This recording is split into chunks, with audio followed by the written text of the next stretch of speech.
Hey everyone, this is James at the district. I wanted to give you some news regarding our preparation to get Apex undergoing next week when school begins. So a couple things that we want to go over right off. If you're a site coordinator, you'll do a few things for the teachers. In some cases, I know that the teachers themselves are coordinators, so this applies to anyone with site coordinator access, as you can see up here. First thing we want to do is just take note of our license use. We have around 800 licenses or seats in Apex still occupied from previous classrooms. So we need to address what we're going to do with those guys. Second thing you want to do is just the typical thing we do every year, which is add teachers to the classrooms so that they have access to 16, 17, as well as maybe anything from summer school, so that they can allow students to finish coursework and add new students for 16, 17. And then finally, the third item would be the transfer of students from previous terms into the 16-17 school year. So I need 5 minutes of your time. In lieu of having a meeting here at the district, this is just a way to kind of ship out some information to you. And if you have a question, please call me at 74773 or shoot me an email, and we'll be underway for the day that teachers report on Tuesday. First thing is have a look at our license use. What I've done is we still have 15-16 school year classrooms available to you. What I did do though was any student who didn't access that 15-16 classroom since May of last year, they've been dropped. They've been withdrawn from the classroom. Second item is summer school. So summer school is still available. No students have been withdrawn on my end. Any summer school teacher that had some students not finish, it's perfectly okay to allow those students to finish this school year. So the summer school classes are still there. I haven't touched them, and the enrollments are still there. And of course, there's the 16-17 classrooms that we'll look at now. So if we go to the menu, we go to classrooms.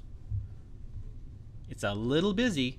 It's going to be busy for at least the first month of school because we do have 3 sets of classrooms to deal with right now as we transition. So if I go here, you'll see your one site. If you happen to be Century, you'll see that you have a 15-16 list of classrooms. So that's from last year. I can go in here and I can have a look and see that Ali was the teacher, and he still has his classes here because he may have some students that need to finish. And maybe they didn't do summer school. They just kind of did leapfrog, skip summer school. They need to finish maybe an English 10 fall course. That's there. So I haven't touched those.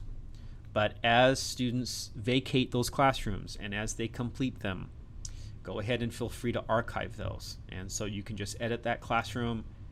When there's no more enrollments, you can archive it, and that'll clean it up for the teacher so that we eventually phase out 15-16. Also notice that if you scroll down a little bit, we have 16-17. So these are the new classrooms that I've created for everyone. You can see that we have no teacher listed. So that's step 2. You guys as coordinators are going to want to add those teachers. You know the process for that is to edit the classroom, go to teacher enrollments, and down here you may enroll those teachers. Also note that we have a starting date of August 24th, so that's set for you. All of our settings are same as last year for the classrooms.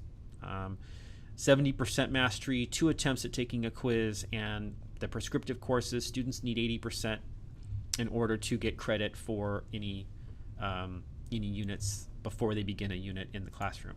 Also notice that if I go to the language courses, for example Spanish, you know that we've always had unique settings for these as students tend to fly through Spanish very quickly.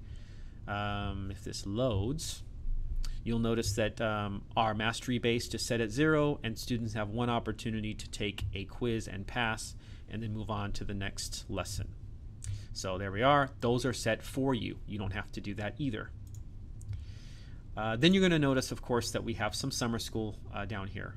Summer school is still there. Any students that didn't finish may continue working in that classroom, or you can transfer them into 16-17. Ideally, you're transferring students in from summer into 16-17 school year classrooms. But here's the only caveat there. It's very, very important. Apex has released new English and new Algebra 1 courses for this year. Okay, that means that you may not transfer a student from a previous classroom into 16-17 if it's English or Algebra 1 because the courses don't match. You try and transfer a student in, it's going to prompt you to copy the classroom and make a new classroom because the credit will not import. Okay? So, well, why did that happen? English 9, 10, 11, and 12 have been streamlined a little bit to more closely align to Common Core. Some of the redundant reading was taken out. I'm told that they're better classes, they're more lean classes. And so any new enrollments you have for English or Algebra 1, put them in 16-17. Any old English or Algebra 1 courses from summer or 15-16, leave the students in those old classrooms. Just add the teacher to it if the teacher doesn't have access, and you're set. Let the students finish. Eventually, they'll be phased out. And come October, November, what we can do is start to just archive 15-16 and also archive summer school. So it's very important. If you're going to add teachers, do it in 16-17. You can see they're all created for you, and that's all you really have to be concerned with. The final tidbit would be, and this is really more relevant for the classroom teacher, all of those assignments that we have excluded, such as the online discussions, have already been excluded for your students. So there's very little work that the teachers need to do. They don't have to create new classrooms. They don't need to exclude any of the discussions. They really only have to enroll students and do the work of making them successful during the term. So if you have any questions about how we have this set up or how it's supposed to function, please give me a call at the district 74773. You can also shoot me an email. But you guys should be good to go. Sooner you add the teachers, the sooner they can begin adding students, and students can begin on opening day. Okay, let me know if you need anything at all.